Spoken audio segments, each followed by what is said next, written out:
Hey guys, what's up? My name is Louie. For today's episode guys, i-reviewin na natin yung gulong na nalagay ko 2 months ago, yung ZN62 na Zineos. So, dami kasi nagtatanong guys sa inyo kung ano ang feedback in terms of performance. Alright, so this is the right time to give you guys the feedback and review dun sa ZN62. Let's go! By the way guys, i-rate natin yung review natin in terms of numbers, okay? So, 5 is the highest, 1 is the lowest in terms of performance. So, okay, so let's start in 3, 2, 1. Alright guys, so in terms of looks, so usually tayo guys, pag bumibili tayo ng gulong o tumitingin tayo ng gulong, tinitingnan natin yung itsura nya. Alright, so tinitingnan natin yung tread, kung anong itsura nya, kung maganda ba sa tingnan o bagay sa motor. Ford Cineo ZN62 guys, maganda siya. Why?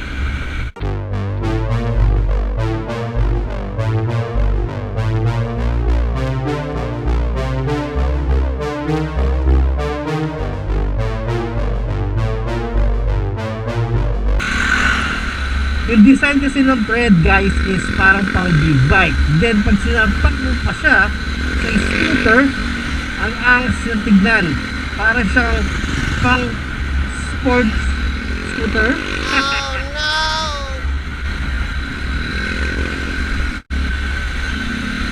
So in terms of looks guys, no, bibigyan ko siya ng rate ng 5.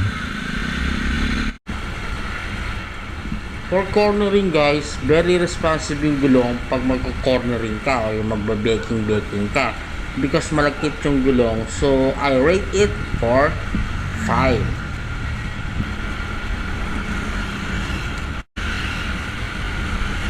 With comes in load index guys na naka-indicate dito, nag-try kami mag-angkas, i-angkas yung mga friends ko, which is ang size namin, ang bigat namin is ako 80 kilo, yung friend ko 70, then 60. Pag inad mo yon 60 plus 80 equals 140 plus 70 which is 210 kami, tatlo dito sa Honda Click. Tinry namin kung puputok ng gulong, very impressive kasi hindi naman siya nagkaroon ng any damages or any crack or any sign of na hindi niya kaya i-load yung mga ganong size na. So load index, I rate it for 5. In terms of braking guys, so tinaray ko siya mag-brake ng hard braking while running at 80 sa gentong floor, sa gentong espalto, naka-espalto yung kalsada. Very responsive yung tire, sobrang kapit niya.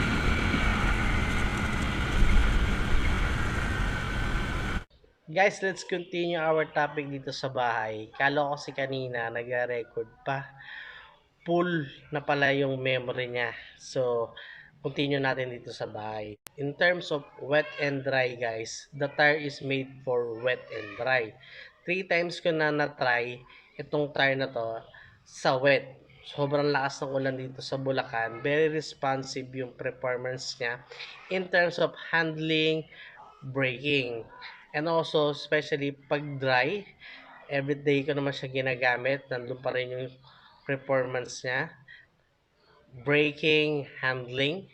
So, very makapit yung gulong in terms of dry and wet. So, bibigyan ko siya ng 5 for wet and dry performance. So, in terms of texture ng gulong guys,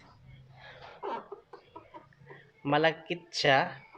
So, ibig sabihin nun guys, isang magandang uri ng gulong, yung texture is malakit. Ibig sabihin nun guys, makapit ito sa daan. So, in texture, bibigyan ko siya ng 5.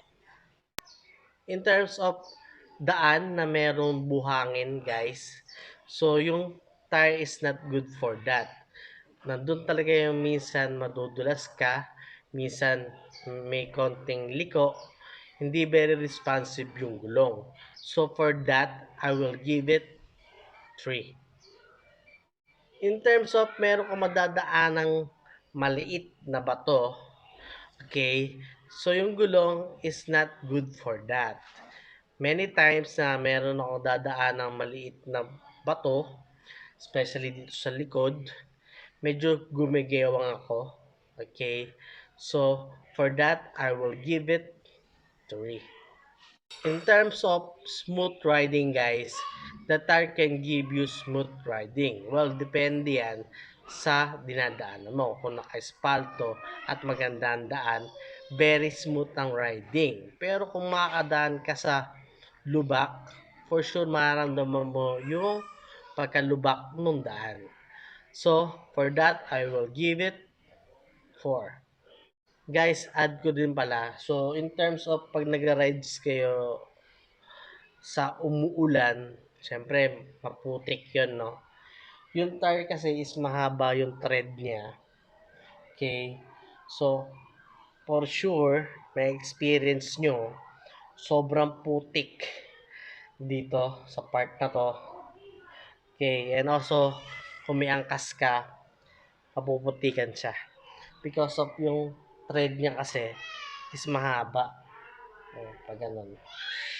So, pag umiikot siya, siyempre yung water, and then yung putik, at titira pa, tumatalsik.